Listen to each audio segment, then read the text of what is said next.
Hi, it's Pastor Matt. Welcome to today's devotion. Today we are going to look at Genesis 18, verses 1 through 15. And it's the story of the three strangers coming to Abraham and Sarah.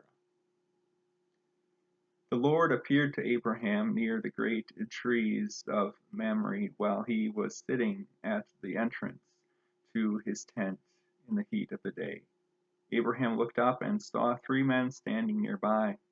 When he saw them, he hurried from the entrance of his tent to meet them and bowed low to the ground. He said, "If I have found favor in your eyes, my lord, do not pass your servant by. Let a little water be brought, and then you may wash your feet and rest under this tree. Let me get you something to eat so you can be refreshed, and then go on your way, now that you have come to your servant." "Very well," they answered. "Do as you say." So Abraham hurried into the tent to Sarah. "Quick," he said, "get 3 seahs of fine flour and knead it and bake some bread." Then he ran to the herd and selected a choice, tender calf and gave it to a servant who hurried to prepare it.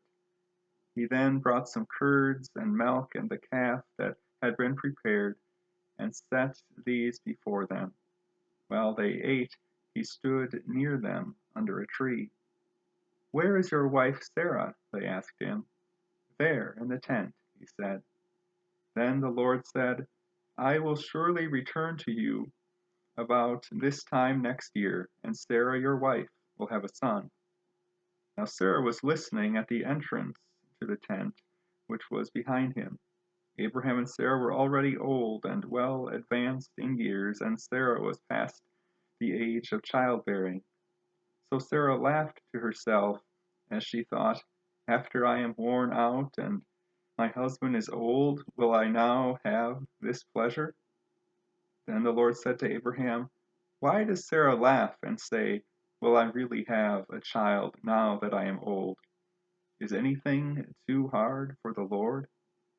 I will return to you at the appropriate time next year, and Sarah will have a son." Sarah was afraid, so she lied and said, "I did not laugh." But he said, "Yes, you did laugh." So here in this story, we have these three visitors, or the Lord, coming to visit Abraham and Sarah, and we see Abraham showing great hospitality to them, which we find a lot of in the Bible and a lot of stories.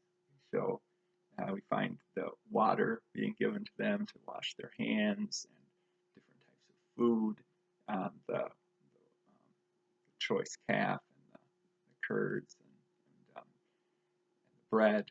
Um, so the hospitality, and then comes the part where they say, "Well, Sarah is going to give birth. I'll come back in a year, and there'll be a son." And we hear, well, Sarah is old, and even this line then here where it says, um, "Is anything too hard for the Lord?" So that's one thing today um, to think about. Has that ever come to you? That the question, what does that mean to you? Is anything too hard for the Lord? Um, Sometimes that might be something that is on our minds, or might pop up, that things might seem too hard. But something to think about today: is anything too hard for the Lord? And a couple of other things. Um, when in your life is God telling you that it's never too late for something? Like God said, it's never too late for Sarah to have a son. As God said, it's never too late for something for you, or that it's okay to laugh. When as God said, it's okay to laugh at something. So a couple of things to think about today. Let's say a prayer.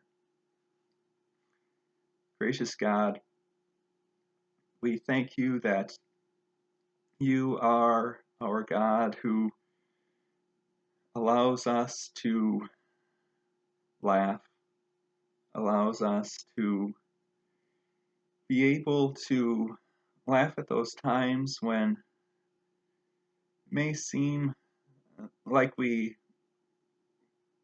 are not able to, but you are there telling us that yes, it's okay to laugh, and it's okay to dream when we may feel like we're too old to do something or time has run out.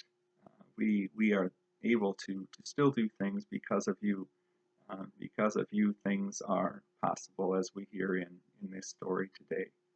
That it is because of you that we are able to do things in our life that we may not feel we are able to do or that are possible, and we can laugh.